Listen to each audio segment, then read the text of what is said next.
Hai kawan-kawan, hari ini kami akan menampilkan video yang kami telah buat yang akan menjelaskan tentang indikator pendapatan kualitas penduduk. Selamat menyaksikan.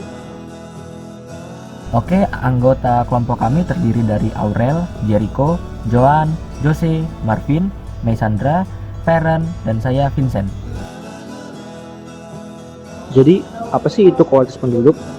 Kualitas penduduk adalah kondisi penduduk di dalam aspek fisik dan non-fisik yang meliputi derajat kesehatan, pendidikan, pekerjaan, produktivitas, tingkat sosial, ketahanan, kemandirian, kecerdasan sebagai ukuran dasar untuk mengembangkan kemampuan dan menikmati kehidupan sebagai manusia yang bertakwa, berbudaya, berkepribadian, berkebangsaan, dan hidup layak. Lalu, apa sajakah indikator kualitas penduduk? Indikator kualitas penduduk meliputi kesehatan, pendapatan dan kesejahteraan, dan juga pendidikan. Pendapatan nasional adalah suatu bentuk tolak ukur yang dipakai untuk memperhitung suatu perekonomian negara, untuk memperoleh gambaran tentang perekonomian yang sudah dicapai dan nilai pengukuran yang diproduksi. Komponen pendapatan per kapita adalah pendapatan nasional. Jadi maksudnya, pendapatan nasional itu jumlah penghasilan negara dalam periode 1 tahun. Pendapatan nasional memiliki pengaruh pada pendapatan per kapita. Besaran nilai pendapatan per kapita dan pendapatan nasional sebanding. Semakin tinggi pendapatan nasional, maka pendapatan per kapita akan besar. Sebaliknya, bila pendapatan nasional menurun, maka tingkat pendapatan per kapita rendah. Mengetahui tingkat kemakmuran negara dan masyarakatnya, seperti sudah dijelaskan bahwa pendapatan per kapita akan menampilkan hasil pendapatan rata-rata masyarakat suatu negara.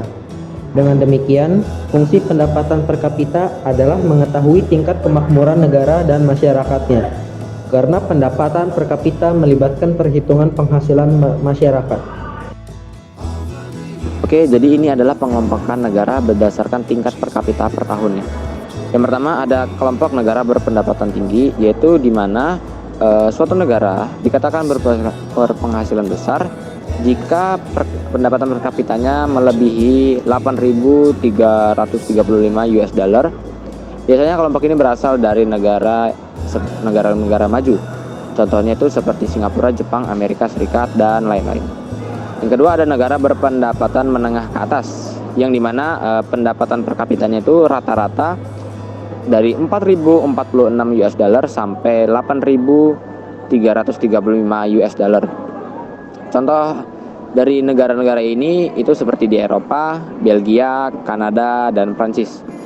Yang ketiga ada negara berpendapatan menengah ke bawah, yang dimana pendapatan per kapita dari kelompok negara ini antara 675 US dollar sampai 4.046 US dollar.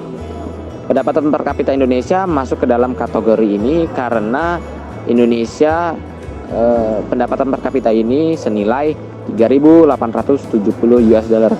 Dan yang terakhir ada negara berpendapatan rendah, yang dimana pendapatan per kapitanya per tahun itu rata-ratanya kurang dari 675 US dollar.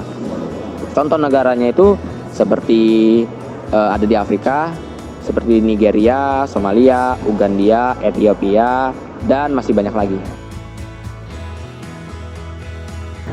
Jika dilihat dari graf Indonesia, persentase tingkat kemiskinan dari tahun 2020 ke tahun 2021 meningkat sebesar 0,36%. Tingkat pengangguran meningkat disebabkan karena adanya pandemi COVID-19. Pengangguran tersebut terjadi karena banyaknya PHK para pekerja yang membuat tingkat kemiskinan di tahun tersebut meningkat. Dan tingkat kesejahteraan masyarakat menurun karena tidak adanya pendapatan atau penghasilan untuk sehari-hari. Sementara, jika dari tahun 2021 ke 2022 terjadi perubahan penurunan tingkat kemiskinan, dikarenakan pandemi COVID-19 sudah mulai mereda dan masyarakat dapat bekerja kembali untuk mendapatkan pendapatan atau penghasilan sehari-hari. Hal ini menyebabkan tingkat kesejahteraan masyarakat sedikit meningkat karena tingkat pengangguran menurun. Dari grafik ini, kita dapat melihat kegiatan ekspor dan impor Indonesia selama 1 tahun dari tahun 2020 sampai tahun 2021. Grafik hijau menunjukkan pertumbuhan ekspor, sedangkan grafik merah menunjukkan pertumbuhan ekspor. Pada pertengahan tahun di bulan Mei 2020, terjadi kontraksi penurunan yang tajam. Hal ini disebabkan karena adanya pandemi COVID-19 yang mulai menyebar.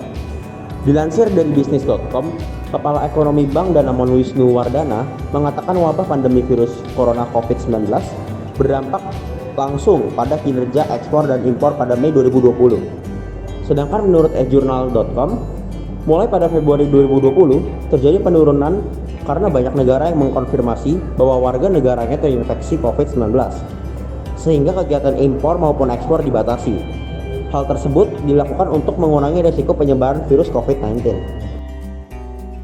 Sekian video yang bisa kami tampilkan. Terima kasih.